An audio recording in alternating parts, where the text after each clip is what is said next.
Y'all know it's Wednesday, which means it is time for Reproductive Justice Watch. And our guest today is the amazing Kenya Martin.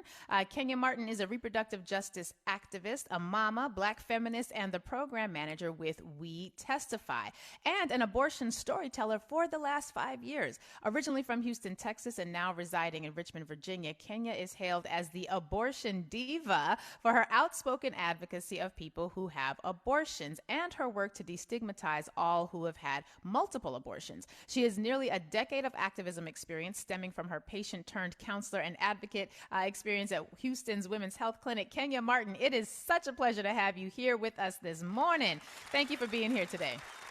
Yes, thank you so much for having me. This is such an important time for what we are experiencing right now. So I just want to start first by, one, asking you to define for the audience, for those who perhaps did not hear the last time we talked about this topic, what do we mean when we say the words reproductive justice?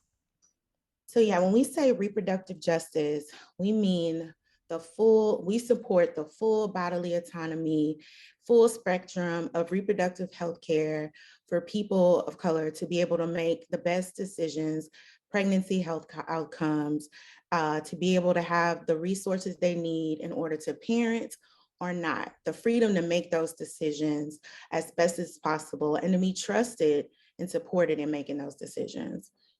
And when you think about that definition, which I think for a number of folks who perhaps haven't heard it before is much more expansive than we perhaps might think of other phrases that are similar, like reproductive rights and pro-life versus pro-choice.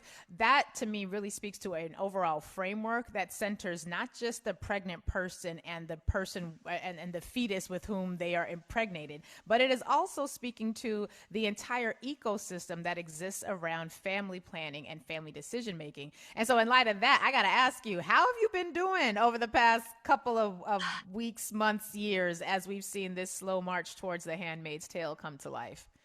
You know, I knew it was coming. I was hopeful.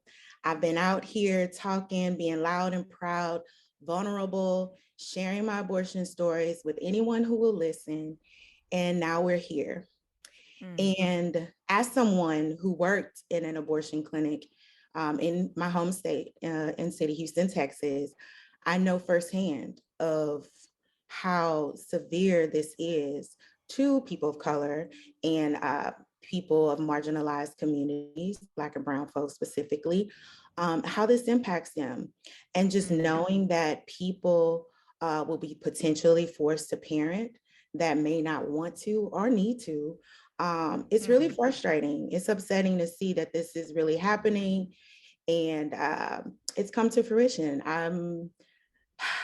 Yeah, so we are like trying to do everything we can to make sure people know that they are still supported and letting people know what they need to do in order to be able to still access the care that they need.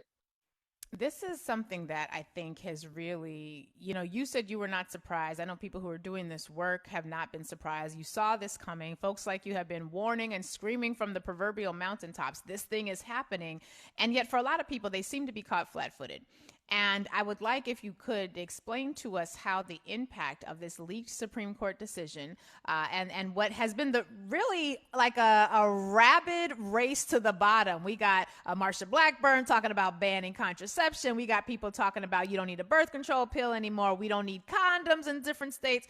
It has been like they just got a peek of what's possible and then the floodgates opened. What does this all mean for Black women in particular, keeping in mind that we are also aware, I'll save that keep in mind for the next part. Talk to us about how this is going to impact Black women and Black pregnant people in particular. Yeah, so this is scary, specifically for Black people, Black women, people, pregnant people, birthing people. This kind of fallout could potentially cause harm specifically to our community as it relates to pregnancy outcomes. We do know that the maternity mortality rate among Black women, Black people is already high. People are scared to birth in hospitals. Black people already lack resources, don't always have health insurance, are afraid of physicians because we're not always believed and trusted when we say we experience pain. So there's that. And then people don't have access to free birth control. Why birth control or contraception is not free by now is asinine. It's ridiculous. So to know that, and then also, we don't always talk about, abortion and reproductive health in the Black community amongst each other, because there's a lot of shame and stigma surrounding abortion. So a lot of us have our abortions in private. We don't talk about it. And that also impacts us as a whole, as our community is known to be private. That's why it's important for people like me, for people to see people like me talking about my abortions, trying to normalize it, because it is normal. And there's no shame in doing what you have to do to take care of yourselves. For Black women, we're damned if we do, we damned if we don't. If we have the abortions, they're gonna talk about us. If we don't have the abortions and we have all 6 of the children, they're gonna call us welfare queens, because we're gonna use those resources that are provided by the state and government.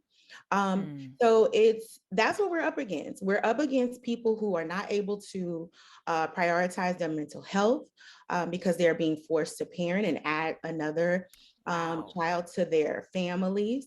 And at the end of the day, the children don't have a say. They don't get to decide if they want to grow up in a life of poverty. And to me, that's the importance of having access to safe and legal abortion. You are able to decide if and when, if you want to parent. We are the authors of our lives. We get to decide those things, not the state, not these extremist legislators. It is not up to them. And I just can't believe that still in 2022, that these old white men are still making decisions that don't affect them. This affects us. It doesn't affect white women. White women will always be able to have their abortions. They can go to their private doctors and do what they need to do in secret, but our communities are going to be the people who suffer the most. And that's what's serious about what's at stake in the next several weeks. Now, I can already hear at least one person out of the many millions of Urban View listeners. I'm sure there's at least one, maybe even two, folks out there who are thinking, well, now the Black community is in the decline. We need to have the babies, and Black people who are pregnant, whatever label y'all want to put on it with this woke talk, well, we having more abortions than anybody else. They got more abortion clinics in our community than anywhere. They're trying to use abortion to destroy the Black man. To destroy the Black race. What do you say to that? I have been approached with that. I'm not surprised. It's ridiculous, honestly. White folks aren't knocking on Black people's doors and saying, hey, come have an abortion. I'll give you $500 and a bucket of chicken. That's not what's happening. Black women are doing what they need to do for themselves. They are seeking out care. They are making the best decisions for themselves and their families. So that whole Black genocide thing, which I do hear a lot of, it's not realistic, not for this day and time. I'm not saying that there wasn't a time when that was a thing, but this day and time, Black women should be trusted that we are making these decisions. And there are also Black people that are still parenting. That's still happening. And the thought that we're on the decline is false. We are still here. We are still birthing. But let's think about it this way. We don't always have what we need to be able to have a whole healthy family. And so some of us are being smart and making better choices and not continuing to bring children into the world that we cannot provide and care for. As I said before, the children don't get a say. They don't get to decide if they want to grow up in a life of poverty. So we are making those decisions. And also we see that these people do not value Black life. We see it every day to day, year after year, just how much they value our lives. We see our children being gunned down by the police. And so on the front end, you may have someone seeing that and like, you know what, I just rather not have children. I'd rather take care of it on the front end and choose to decide not to parent. And we should trust that that's what's best for us. And let's stop talking about this whole we're on the decline, because that's not true. People Yeah. are still birthing if that's what they choose to do. And there are a lot of us who choose not to, or some of us choose to only have one, like me. There you go. And choices matter. And, I got to be honest with you, when I hear that, it always seems to me it's designed to convey like a sense of guilt on Black women. And I always find it interesting that we seem to have no real strategic way of managing what happens when men leave families. Now, we all know of examples of men leaving whole ass like real people, like independently breathing and eating like children, and they can get up. We have the Papa was a rolling stone, like Daddy went out for milk one day, never came back. I mean, we've got these stories where we have sort of normalized men in our community being able to have an option where they can pick up and walk out that door and never come back. And we don't equate that with destroying the Black family. I mean, we talk about, fatherless children, this and the other, but we have normalized that as an acceptable, if not admirable, option that they have. And it would seem to me that all this focus on preserving the Black family, we should be focusing on that phenomenon, not focusing on pregnant people who have to make a decision. Can I support this child? Will adding this child to my family, whom I have to consider the possibility of having to parent this child alone because this man could leave, if I add this child to my family, and that should happen, or whether the person stays, am I able to not only care for this new child? How is that going to impact the quality of life that I have for the children I may already have? And the fact that we have a reality where we do not acknowledge that many of the women who are having abortions are already mothers who have made a very strategic decision. This ain't gonna work. And I will say this, these are my words, not yours, so please push back on this. Quite frankly, it's a whole lot of folks out there, Kenya, who are parenting children who, because they chose to bring that child into the world, in spite of the fact that they didn't have the money, they didn't have the capacity, they didn't have the room, they didn't have the desire, and then they're wondering why the relationships fall apart, why their whole family unit is suffering. And we're not blaming the children, but we got to be honest, it's a whole lot of us that should have made other decisions, or at least been open to those decisions, so that we did not end up negatively impacting the lives of people who are actually here. Now, I just said a whole lot. Please push back, because I don't even know if what I said it might not even be acceptable in the world of the woke. So let me know what you think, having heard all of that. Lurie, you said some things. Listen, I, I have these conversations all the time. I've had conversations like this with Black women in the clinics as an abortion clinic counselor, helping them decide if they want to continue or not. And I've had real talk. I've sat across the table from many of us, and we've been able to have real conversations, right? And this is one of the conversations that I do like to have. So yes, you made some points and I'm going to talk about it.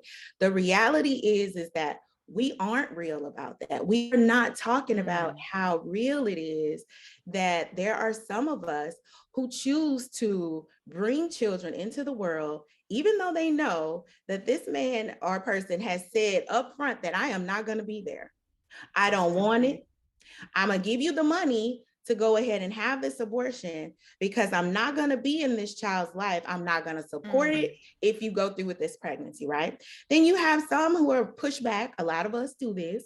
We push back because we some strong, independent Black women. We could do it all, right? And ultimately, who suffers? The children are the ones who suffer. And then we grow up resenting having made that decision, and who suffers? The child.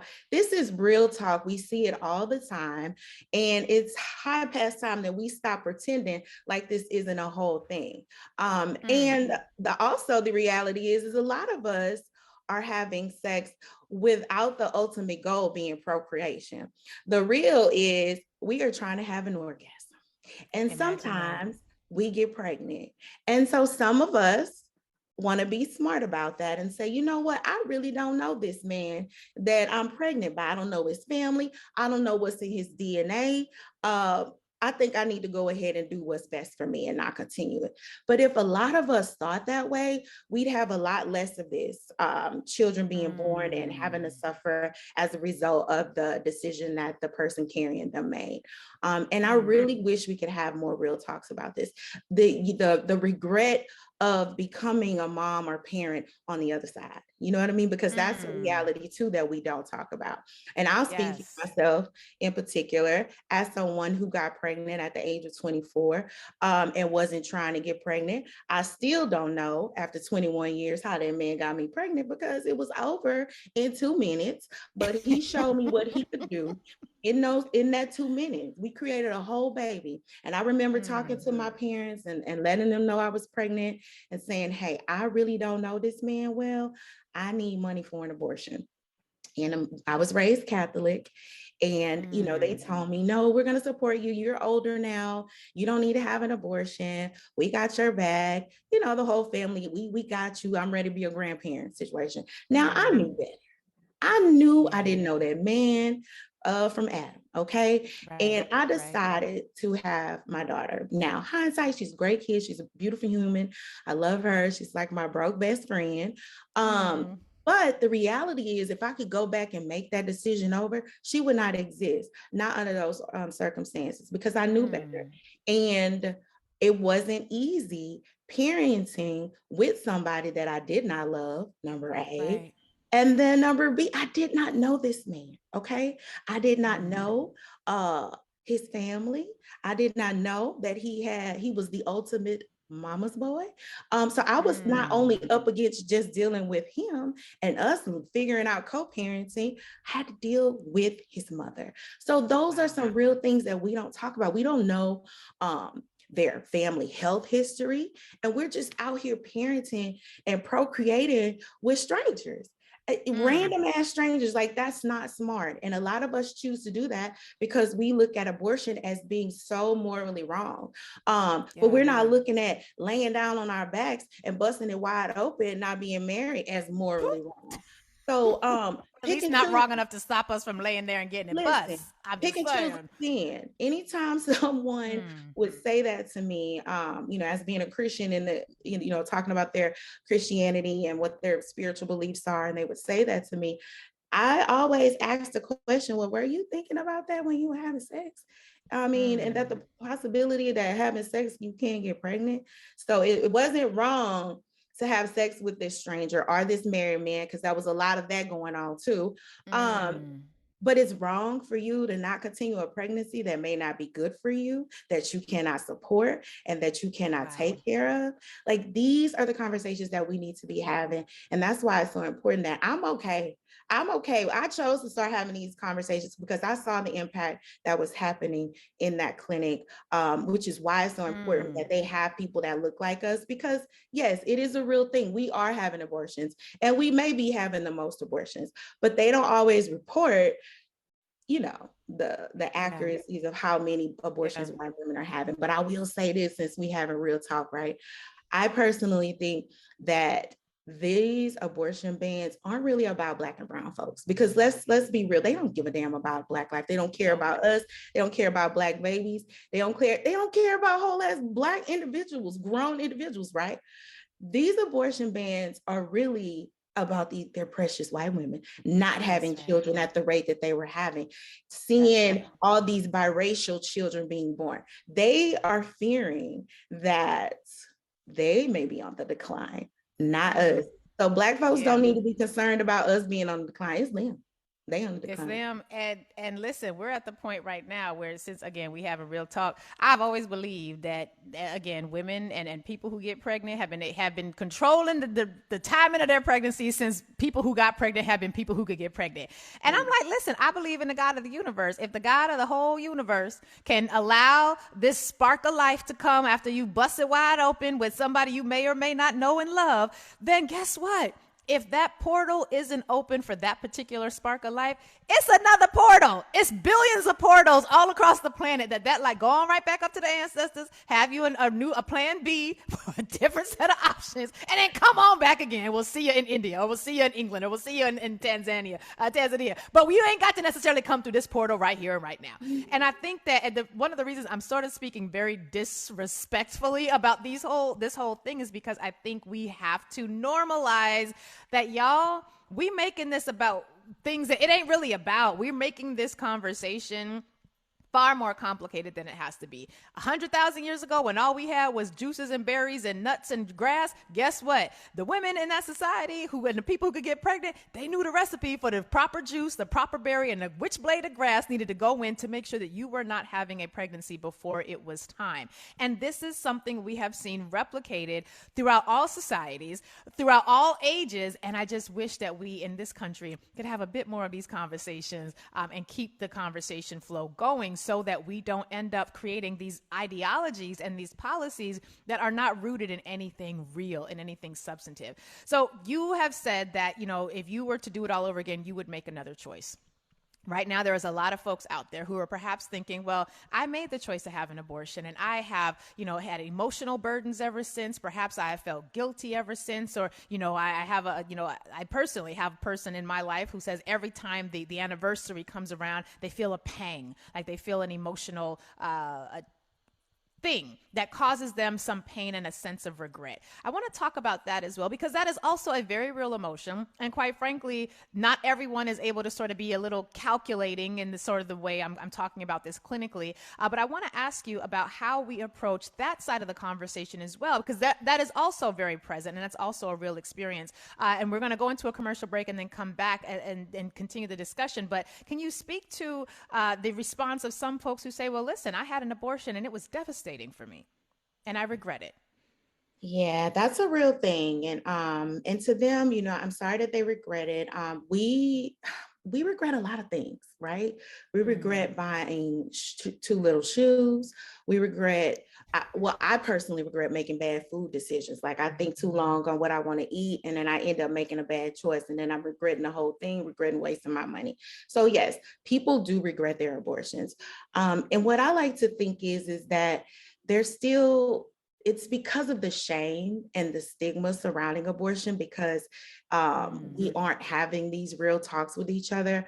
I like to think that if people accept the fact that they made that choice and they were doing what was best for them at the time, and own it, be empowered that they had the option to decide whether or not, and not dwell on it. But it's okay to not feel okay about that choice. But it is a step ahead if you want to move forward by accepting it, owning it, and letting it go. We can't continue to dwell on the shoulda, coulda, wouldas, and the what ifs. We have to dwell on the positives that came from making that choice. And I don't know if they were all positive, but I do know that we have the power to turn things around for ourselves. And I like to focus on the goodness of what came out of, just like how I said, I regretted becoming a mom at 25, but there were also some positives that came from that. I created an amazing human. She's pretty dope. So I want to hear more about this pretty dope human on the other side of this commercial break. You're listening to Lurie Daniel Favors on SiriusXM's Urban View. We having a real ass conversation about abortion and reproductive justice with Kenya Martin. We'll be right back after this. Call 866-801-TALK. You're listening to the Lurie Daniel Favors Show. Here's your host, Lurie Daniel Favors. Welcome back. You are listening to Lurie Daniel Favors on SiriusXM's Urban View, where talk empowers and becomes action. And I am having a real conversation about abortion rights and reproductive justice with Kenya Martin, who is the program manager with We Testify. Kenya, we were talking before about, the variety of emotions that people may experience when they are contemplating having an abortion, the variety of factors they have to consider when they're thinking through their thought process. And that thought process becomes a lot more complicated depending on where you live. There used to be a time where I could have someone like you on, we would have a conversation about abortion, and we would just know that it might be more difficult in some places than others, but nationally, we still had access to abortion. That is no longer the truth. That is no longer the case. And we are seeing that the factors women and pregnant people have to consider when they're determining what they're going to do with a pregnancy is getting that much more complicated. And a lot of that is driven by the state in which they happen to live. There were a whole lot of protests that took place over this weekend. Talk with us about the current state of play for abortion across the country and the diverging pathways that a variety of these states are now taking.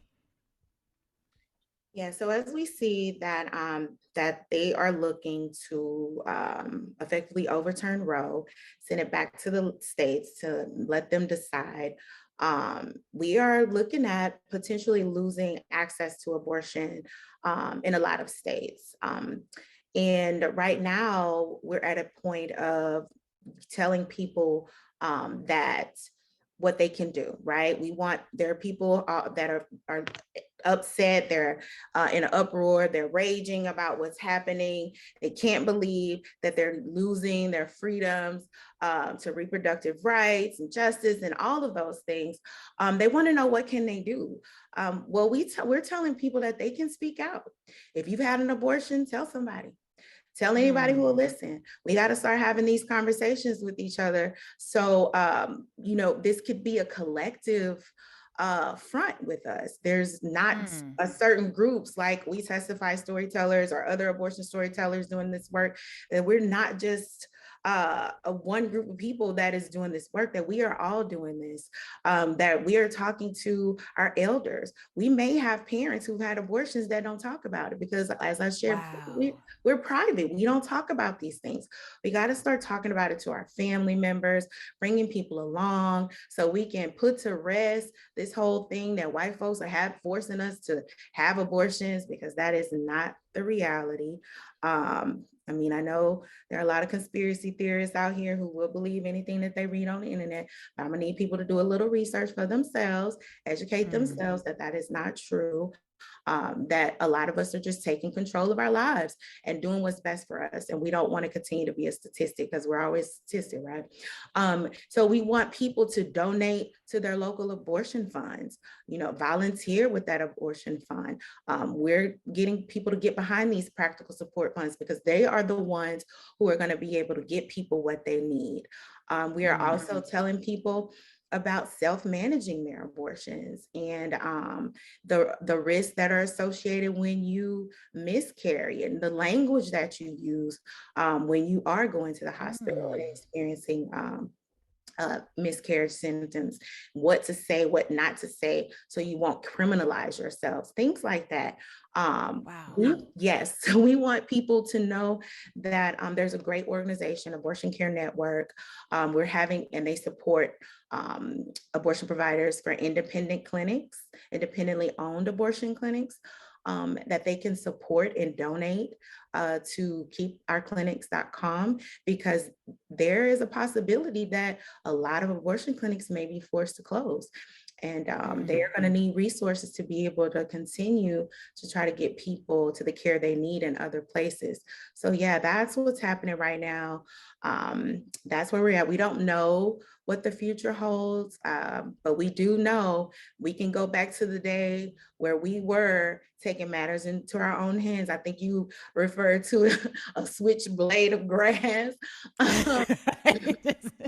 Juices and berries and whatever we could concoct. And frankly, we have seen some really horrible outcomes from some of that pre-abortion practice, because, when we're thinking about what was happening on plantations, when women were choosing to end the life of children because they knew what was happening. They knew the master was standing right outside the door, ready to snatch that baby up. When we have seen what women have had to do in back rooms and back alleys without the protection of standardized medical care, it can get very, very bad, because women and people who are pregnant are not going to stop having abortions just because 5 crusty, dusty, musty old white men on the Supreme Court, plus the handmaid herself, decided that we shouldn't have access to them. I mean, is that too strong a language? Should I modulate that a bit?